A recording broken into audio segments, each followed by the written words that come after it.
এটা কুৱেশ্যনটোত dishonest sweet seller sell sweets at 10% profit and but uses 800 gram instead of 1 kg find his profit.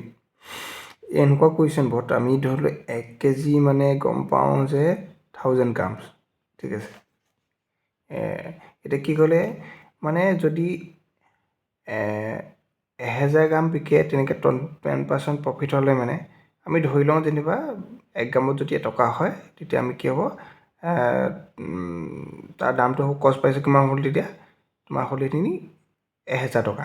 কিন্তু 10% profit বুলি ক'লে 10% কিবা 1000ৰ 10% বুলি কি হ'ব 1000ৰ 10% বুলি ক'লে তোমাৰ এইপিনে 100, ঠিক আছে।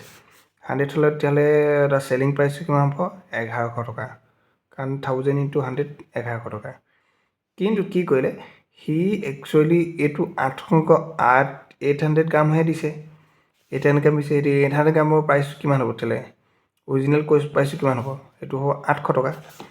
এতিয়া 800 টকা হ'লে মানে তোমাক কি কৰিব লাগিব এই 1100ৰ পৰা 1100 পৰা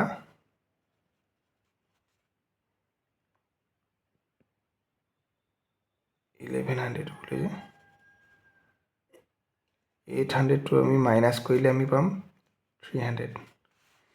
আমি জানো যে সদায় আমি যদি লাভ প্ৰফিট আৰু লছেছ যদি আমি হিচাপ কৰিবলৈ সদায় আমি কষ্ট প্ৰাইচৰ লগত সদায় উলিয়াওঁ। এতিয়া 300 ডিভাইডেড বাই 800 ইনটু 100, তেতিয়া আমি পামগৈ কি 75/2 ইকুৱেল টু 37/1/2% প্ৰফিট হ'ব।